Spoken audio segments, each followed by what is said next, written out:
मेरा नाम सुमन है और मैं अभी 20 साल की हूँ। मैं देखने में काफी मस्त हूँ। मेरी शादी को 3 महीने हो चुके हैं। जब मैं मायके में थी तो शादी को लेकर मन में कई सपने थे। सोचा था कि मेरा पति लंबा चौड़ा, ताकतवर और रौबदार होगा, जो मुझे हर मुश्किल से बचाएगा।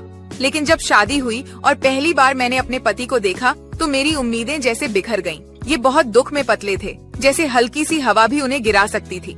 शादी की पहली ही रात जब उन्होंने मेरे सामने सर झुका लिया और सीने से बोले, मैं जानता हूँ कि तुम मुझसे खुश नहीं हो, लेकिन मैं कोशिश करूंगा कि तुम्हें कोई शिकायत न हो। तो मैं चुप रही। ये थोड़ी ही देर में थक कर सो गए, लेकिन मुझे पूरी रात नींद नहीं आई। मैं सोचती रही कि मेरे क्या क्या अरमान हैं। सारे अरमान टूट गए। ठंड के दिन थे। सुबह सुबह कोहरे की सफेदी पूरे गांव को ढक लेती थी। मैं उठकर आंगन में आई तो देखा कि मेरे जीठस भी लकड़ियां उठा रहे थे। उसका शरीर ताकतवर और मजबूत था। ऊंची कदकाठी, चौड़े कंधे और रौबदार आवाज। ठंड में भी वो सिर्फ हल्की सी शॉल ओढ़े हुए थे, जबकि मेरा पति रजाई में दुबके हुए थे। जीठ की आंखों में अजीब सा आदमीपन था, जैसे उसे दुनिया की कोई परवाह नहीं। मुझे न चाहते हुए भी उनकी तरफ देखना पड़ा। मैं जल्दी से नजरें झुकाकर रसोई की तरफ बढ़ गई, लेकिन मन में अजीब सा एहसास उभरने लगा।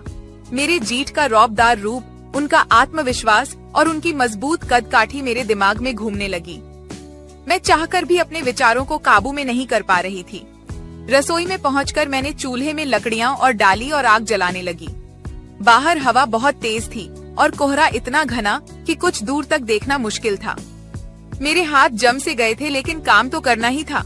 तभी सासू माँ की आवाज आई, संभल जरा, जल्दी हाथ चला, लड़कों के लिए नाश्ता लगा दे। मैंने जल्दी से रोटियां सेकनी शुरू कर दी। थोड़ी देर बाद मेरे पति और जीठ दोनों आंगन में बैठ गए। मैंने रसोई से झांक कर देखा। मेरा पति रजाई लपेटे बैठा था, जबकि मेरे जीठ ने सिर्फ हल्की सी शॉल ओढ़ी थी। मुझे अपने पति की यह कमजोरी खटकने लगी। शादी से पहले मैंने कभी नहीं सोचा था कि मेरा पति ऐसा होगा, कमजोर, झिझकने वाला और आत्मविश्वास से रहित। मैंने नाश्ता लगाकर उनके सामने रखा। जीठ जैसे ही पहली रोटी तोड़ने लगे, उनकी मजबूत उंगलियों पर मेरी नजर चली गई। मेरे मन में एक अजीब सा खिंचाव महसूस हुआ, जिसे मैं खुद समझ नहीं पा रही थी। मैंने तुरंत नजरें घुमा ली और अपने काम में लग गई। दिन बीतते गए, ठंड और बढ़ गई थी। सुबह की धुंध अब दोपहर तक बनी रहती। एक दिन सासू माँ ने कहा, आज बहुत ठंड है, बाहर से लकड़ियां उठा ला। इस मन में मैंने सोचा, क्यों न ठुकरा दूं, ठंडा पड़ जाएगा। मैं चुपचाप बाहर निकली और लकड़ियों के ढेर के पास पहुंच गई। जैसे ही मैंने लकड़ियां उठाने के लिए हाथ बढ़ाया, मेरी उंगलियां जम सी गईं। ठंड इतनी तेज थी कि लकड़ियों को छूते ही एक झुरझुरी दौड़ गई। तभी पीछे से भारी आवाज आई, रहने दो, मैं उठा देता हूँ। मैंने चौंक कर पीछे देखा। वो मेरे जीठ थे। उन्होंने बिना मेरी ओर देखे लकड़ियों का गट्ठर उठाया और कंधे पर रख लिया। उनके चेहरे पर हल्की सी भी शिकन नहीं थी, जैसे ठंड उन्हें छू नहीं रही थी। मैं खामोश खड़ी रही। अंदर चलो, उन्होंने संक्षिप्त शब्दों में कहा और आगे बढ़ गए। मैं उनके पीछे पीछे चल पड़ी। उनके रहते हुए और उनकी शक्ति ने मुझे भीतर तक हिला दिया था।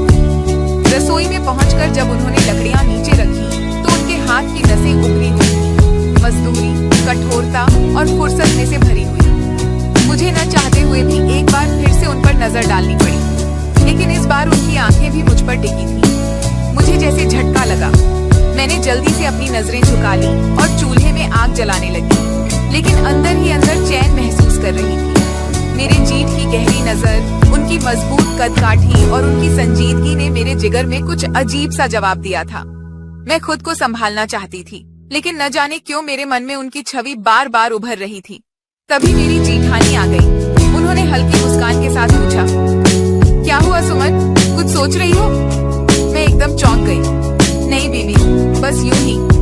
मैंने जल्दी से खुद को संभाल कर देखा। बात कहूँ, शादी भी मैंने हल्की आवाज में पूछा। अपने पति को कमजोर मत समझ। उनका ये वाकया सुनकर मैं थोड़ा सा हक्का बक्का हो गई। क्या बीवी ने मेरे मन की बात पढ़ी थी?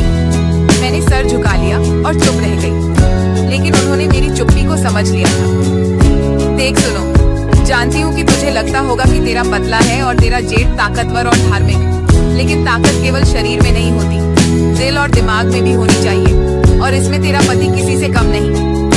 मैंने उनकी तरफ देखा। उनकी आंखों में सच्चाई थी, लेकिन मेरे मन में सवाल उठे। मैंने हिम्मत करके पूछ ही लिया, बीबी आप जेठ जी के बारे में कुछ बताइए ना, इतने गुस्से में और गमगीन क्यों रहते हैं। मेरे सवाल पर जेठ खाने में एक लंबी सांस ली और थोड़ा गमगीन होकर बोली, तेरा जेठ ऐसा पहले नहीं था। जब हम नए नए शादी करके आए थे तब वो बहुत हंसमुख और जिंदा दिल थे। पूरे गांव में उनकी अलग पहचान थी, लेकिन फिर कुछ ऐसा हुआ कि उन्होंने खुद को बदल लिया। क्या हुआ बीबी, मैंने उनसे पूछा। उनकी जिंदगी में एक हादसा हुआ था। बीबी की आंखें थोड़ी नम हो गई। उनकी पहली संतान नहीं बची थी। बहुत अरमान थे हम, लेकिन भगवान को कुछ और ही मंजूर था। तभी से वो बदल गए।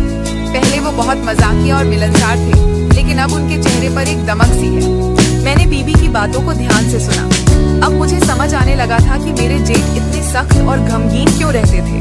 उनके चेहरे की कठोरता और आंखों की गहराई के पीछे एक दर्द छुपा था। बीबी आपको कभी डर नहीं लगा उनसे, मैंने हल्के से पूछा। बीबी हंसी, क्यों लगेगा, वो गुस्से में रहते हैं, लेकिन अपने से जुड़े लोगों की बहुत परवाह करते हैं। उनकी बातों से मुझे अपने जेठ को लेकर एक नई समझ मिली थी। वो केवल ताकतवर नहीं, बल्कि भावनात्मक रूप से भी गहरे इंसान थे।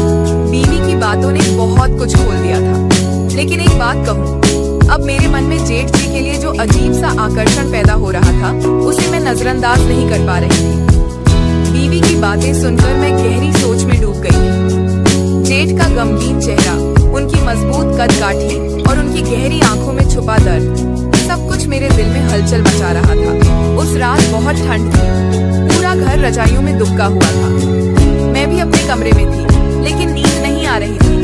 करवटें बदलते हुए मन बार बार उसी ओर चला जाता जहां मुझे नहीं जाना चाहिए था। आंखें बंद करती तो जेठ का चेहरा सामने आ जाता। वो गमगीन निगाहें, वो सख्त बाजू और उनकी आवाज जो सीधी रूह तक उतर जाती थी। मैंने खुद को समझाने की बहुत कोशिश की, लेकिन मन बहता ही जा रहा था। मैं उठकर खिड़की के पास आ गई। बाहर हल्का सा अंधेरा था और पूरा आंगन चांदनी में नहाया हुआ लग रहा था। मैंने अपनी शाल को कसकर लपेट लिया और ठंडी हवा में गहरी सांस ली। तभी हल्की सी आवाज आई। मैंने चौंक कर नीचे देखा। वो वहीं खड़े थे, मेरे जेठ, सामने वाले आंगन में खड़े होकर शायद किसी सोच में गुम थे। हल्की चांदनी में उनका चेहरा और भी गहरा लग रहा था। वो हमेशा की तरह शांत थे, लेकिन उनकी आंखों में जाने कैसी बेचैनी थी। मैंने न चाहते हुए भी एक कदम आगे बढ़ाया और खिड़की से थोड़ा झुककर देखा। तभी अचानक उनकी नजर मुझ पर पड़ी। मैं एकदम से झिझक गई, सांसें जैसे थम सी गईं। मैं चाहती थी कि तुरंत पीछे हट जाऊं, लेकिन उनकी गहरी पैनी नजरों ने मुझे रोक लिया। मैंने देखा, वो बस मुझे देख रहे थे, बिना कुछ कहे, बिना कुछ जताए, बस चुपचाप। मेरा दिल जोर से धड़कने लगा। ठंड थी, लेकिन मेरी हथेलियां पसीने से भीगने लगी। मेरी आंखें झुक गईं, लेकिन मन अब भी उन्हीं पर अटका था। मैंने धीरे से खिड़की के पर्दे गिरा दिए और बिस्तर में जा लेटी। पर नींद तो कोसों दूर थी। उनकी नजरें मेरे साथ थीं। उनके बिना कहे शब्द मेरे दिल की गहराइयों में गूंज रहे थे। मैंने खुद को बहुत समझाने की कोशिश की, लेकिन दिल की धड़कनों ने मेरी हर कोशिश नाकाम कर दी। उनकी वो गहरी आंखें अब भी मेरे जहन में थी।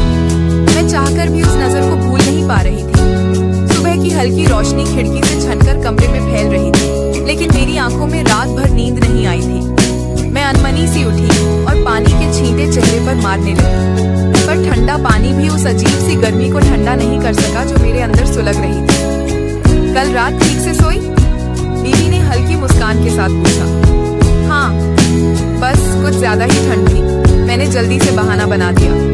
दीदी मुस्कुराई। हाँ, ठंड तो थी, लेकिन पता नहीं क्यों कुछ देर पहले तक तेरे जेठ बाहर उसारे में खड़े थे। इस ठंड में इतनी देर तक खड़े रहने का मतलब तू तो समझ ही सकती है सुमन। मैं चौंक गई। मैंने बीवी की तरफ देखा, लेकिन उनकी आंखों में हल्की शरारत थी। मैं कुछ बोल नहीं पाई। क्या दीदी को कुछ पता चल गया था?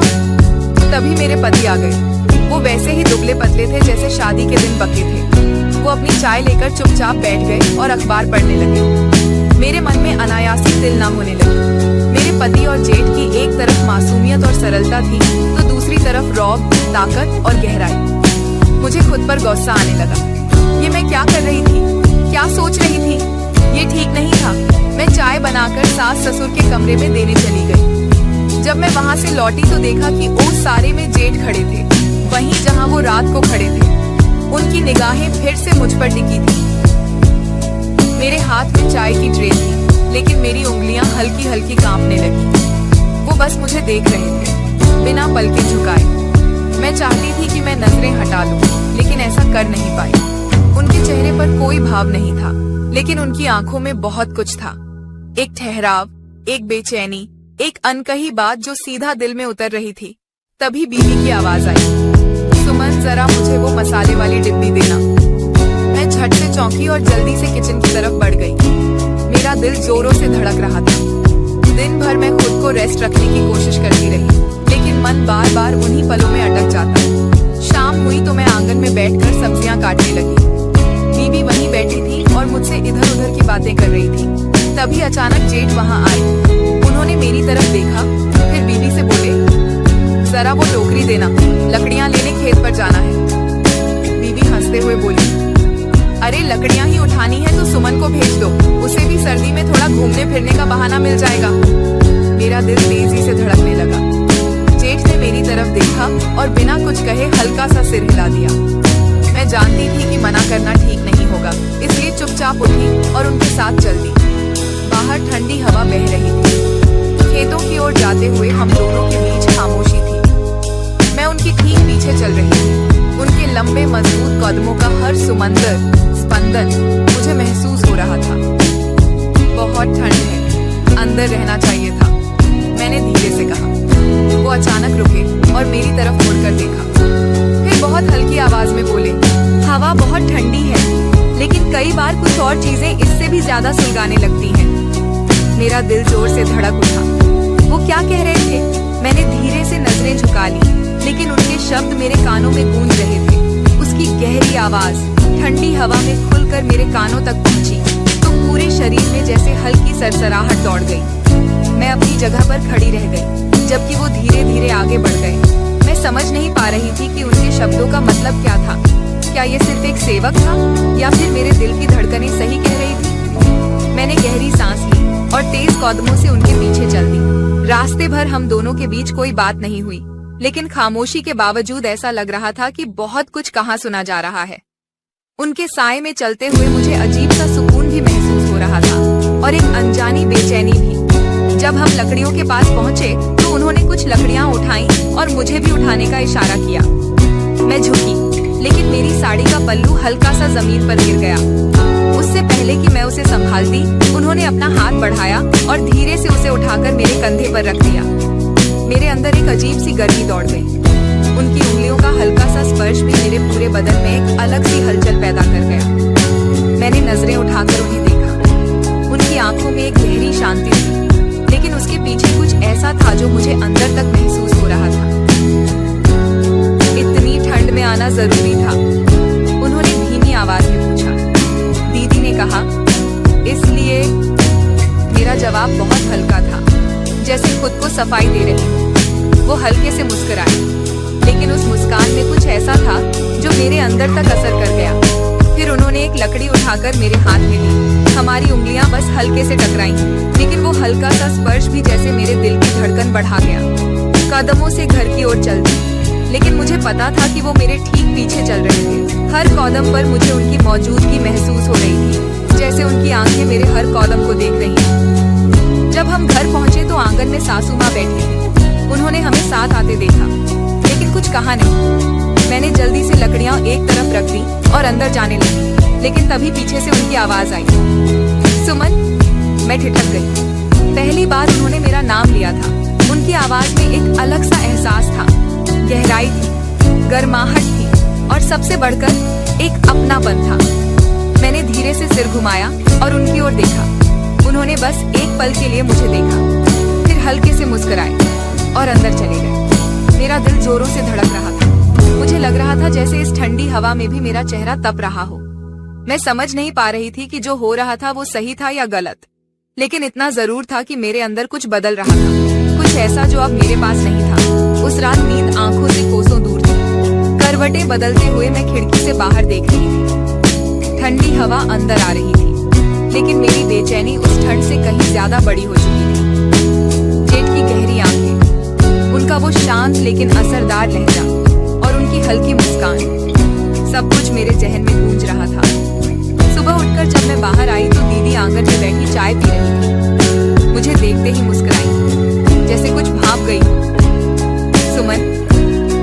से नींद आई?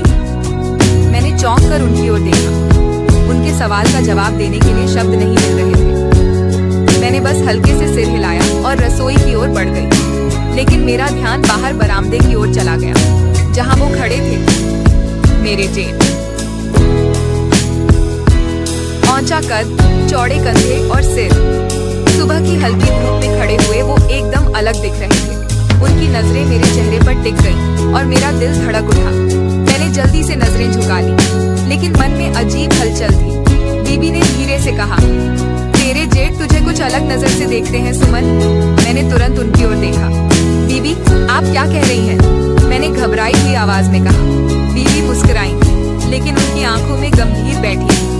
मैं दुनिया देख चुकी हूँ सुमन। जब कोई मर्द किसी औरत को बस घर की बहू के तौर पर नहीं बल्कि एक औरत के रूप में देखता है, तो वो नजरों से साफ झलकता है। मेरे हाथ ठंडे पड़ गए। क्या ये सच था?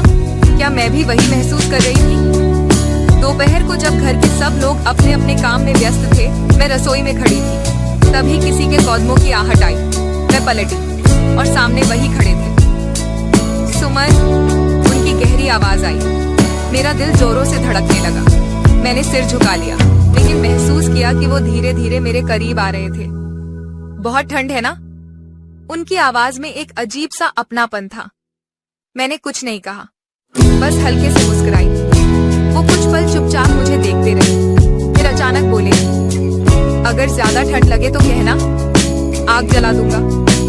उनके लहजे में छुपी गर्माहट मेरे दिल की हलचल को और बढ़ा गई। मैंने हड़बड़ाकर उनकी ओर देखा, लेकिन तब तक वो वापस मुड़ चुके थे। मेरे हाथ कांप गए। अंदर कहीं कुछ पिघलने लगा था, कुछ ऐसा जिसे मैं रोकना चाहती थी, लेकिन रोक नहीं पा रही थी। मैं तेजी से रसोई में आई और सांस लेने की कोशिश करने लगी। दिल की धड़कनें अब भी तेज थी। उनकी छुअन का एहसास अब भी मेरी हथेलियों पर मौजूद था। मैंने अपने हाथों को ठंडे पानी से धोया, मानो उस एहसास को मिटाने की कोशिश कर रही थी, लेकिन अंदर कहीं कुछ था जो अब मिटने वाला नहीं था। बाहर अभी भी हल्की हवा चल रही थी। घर की वीरानी में उनके कदमों की आहट। उनकी आवाज फिर आई। मैंने अपनी धड़कनों को संभालते हुए पलटकर देखा। वो दरवाजे के पास खड़े थे, हाथ पीछे बांधे हुए, लेकिन उनकी आंखें, उनमें एक अलग ही गहराई थी। यहाँ आओ, उन्होंने धीमे लेकिन सख्त लहजे में कहा। मैं जड़ खड़ी रही, जाने क्यों कदम आगे बढ़ने से इनकार कर रहे थे, लेकिन मन, वो तो जैसे एक अदृश्य डोर से खिंचता जा रहा था। उन्होंने फिर एक कदम आगे बढ़ाया। अब वो रसोई के और करीब आ चुके थे। मैंने घबराकर दूसरी ओर देखा, लेकिन उनके शब्दों ने मुझे रोक दिया। डरती क्यों हो? मैंने खुद को संभालते हुए कहा। ऐसी कोई बात नहीं है। वो मुस्कुराए, एक हल्की लेकिन बहुत ही गहरी मुस्कान। तो फिर, लेकिन तभी उन्होंने हल्के से मेरे हाथ को छू लिया। मेरी सांसें जैसे थम गईं। कुछ महसूस होता है। उनकी आवाज इतनी हल्की थी कि मानो हवा में घुल रही हो। मैंने तुरंत अपना हाथ खींच लिया और पीछे हट गई। मुझे खाना बनाना है, मैंने जल्दी से कहा और गैस की तरफ मुड़ गई। उन्होंने कुछ नहीं कहा, बस मेरी तरफ देखते रहे। उनकी मौजूदगी इतनी गहरी थी कि मैं खुद को असहज महसूस करने लगी। कुछ पलों की खामोशी के बाद वो धीमे कदमों से बाहर चले गए। मैं फिर भी वहीं खड़ी रही, अपने अंदर उठ रहे तूफान को संभालने की कोशिश कर रही थी। रात का वक्त था, सारा घर सो चुका था, लेकिन मेरी आंखों में नींद नहीं थी। मैं बिस्तर पर लेटी थी, लेकिन दिल और दिमाग दोनों में हलचल थी। उनकी शब्द, उनकी आंखों की गहराई, उनकी छुअन का एहसास, सब कुछ मेरे भीतर कहीं न कहीं हल्का सा कंपन छोड़ गया था। मैंने करवट बदली, लेकिन बेचैनी कम नहीं हुई। ठंड का मौसम था, लेकिन मेरे भीतर अजीब सी गर्मी थी। तभी दरवाजे पर हल्की सी दस्तक हुई। मेरी सांसें थम गईं। मैंने धीरे से उठकर दरवाजा खोला तो सामने खड़े थे वो। हल्की रोशनी में उनकी आंखों में कुछ ऐसा था जो मुझे हिला रहा था। अभी तक सोई नहीं? उनकी आवाज बहुत पैनी थी, लेकिन उसमें एक अनकही ताकत थी। मैंने नजरें चुरा ली। नींद नहीं आ रही थी, मैंने हल्के से कहा। वो बिना कुछ कहे अंदर आ गए और धीरे से दरवाजा बंद कर दिया। मैं हड़बड़ा गई। ये क्या कर रहे हैं? मैंने घबराई आवाज में पूछा। बस एक बात कहनी थी। वो मेरे पास आकर खड़े हो गए। तुम भी कुछ महसूस करती हो ना? मेरे पास कोई जवाब नहीं था। दिल की धड़कनें इतनी तेज हो गई थी कि लगा वो सुन सकते होंगे। उन्होंने हल्के से मेरा हाथ पकड़ा। मेरे शरीर में एक अजीब सी सिहरन दौड़ गई। सुमन, जितना तुम खुद से भाग रही हो उतना ही करीब आ रही हो। मैंने एक झटके से हाथ छुड़ाया और पीछे हटी। नहीं, ऐसा कुछ नहीं है। वो हल्का सा मुस्कुराए। झूठ मत बोलो, मैं तुम्हारी आंखों में सब देख सकता हूँ। मैं कुछ नहीं कह पाई। उनकी मौजूदगी इतनी भारी थी कि मैं चाहकर भी खुद को संभाल नहीं पा रही। ये सही नहीं है। मेरी आवाज बहुत हल्की हो गई। सही गलत से परे भी कुछ होता है सुमन, उन्होंने धीरे से कहा और मेरी ठंडी उंगलियों को अपने गर्म हाथों में थाम लिया। कमरे में सन्नाटा था, सिर्फ हमारी सांसों की आवाज गूंज रही थी। मेरा दिल चाह रहा था कि मैं इस एहसास को लगा लूं, लेकिन कहीं न कहीं मैं खुद को उनके पास खींचता हुआ महसूस कर रही थी। दरवाजे के बाहर किसी के चलने की आहट सुनाई दी। हम दोनों ने एक दूसरे की ओर देखा। मैं तुरंत पीछे हट गई। उन्होंने मेरे चेहरे को पढ़ने की कोशिश की, लेकिन मैं अब खुद को संभाल चुकी थी। कुछ भी नहीं बदलेगा, मैंने डरते हुए कहा। वो कुछ पल मुझे देखते रहे, फिर हल्की मुस्कान के साथ बोले, देखते हैं। और फिर वो दरवाजे से बाहर चले गए, लेकिन उनके शब्द मेरे अंदर कहीं गूंज रहे थे। देखते हैं। सुबह की पहली किरण खिड़की से अंदर आई, लेकिन मेरी आंखों में अब भी रात की बेचैनी भरी थी। मैं खुद को समझा रही थी कि जो कुछ भी हुआ उसे एक भूल समझकर आगे बढ़ना चाहिए, लेकिन दिल में जो तूफान उठा था वो आसानी से शांत होने वाला नहीं था।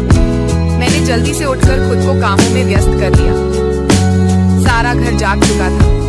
सासू माँ पूजा की थाली लेकर आई। जेठानी किचन में थी। मैं भी अपने रोजमर्रा के कामों में लग गई, लेकिन मन अब भी वहीं अटका था।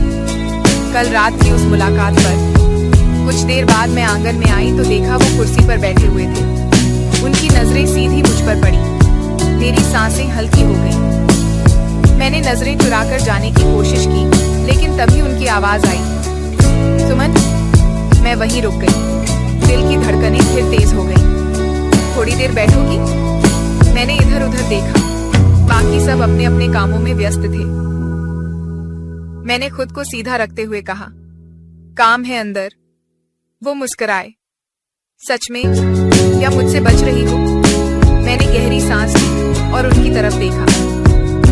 उनका चेहरा गंभीर था, लेकिन आंखों में वही नरमी थी जो मुझे कमजोर बना रही थी। अब कुछ कहने सुनने का कोई मतलब नहीं, मैंने धीरे से कहा। वो थोड़ा और करीब आए। तो क्या कभी मतलब नहीं था? मेरे पास कोई जवाब नहीं था। सच कहूं तो हाँ, कुछ तो था जो मुझे बांध रहा था, लेकिन ये सही नहीं था। तभी जेठानी की आवाज आई, सुमन, जरा किचन में आना। मैंने राहत की सांस ली और तुरंत अंदर चली गई। दिन बीतते गए, लेकिन उनके और मेरे बीच जो एक दिन जब मैं अपने कमरे में अकेली बैठी थी, वो आ गए। अब और भागेगी? मैंने चौंक कर देखा। उनका आना अप्रत्याशित था, लेकिन उनके चेहरे पर कोई झिझक नहीं थी। जो हो रहा है उसे कब तक अंधा करेगी सुमन? मैंने गहरी सांस लेते हुए कहा, हमें अपनी हदें नहीं भूलनी चाहिए। वो गंभीर हो गए, फिर बोले, तभी तो सोचा है, अगर ये हदें ना होती। मेरी आंखों में आंसू आ गए। वो कुछ देर चुप रहे, फिर मुस्कुरा दिए। ठीक है सुमन, ये आखिरी बात था जब मैंने तुझे रोका। अब जो फैसला तेरा होगा वही अंत होगा।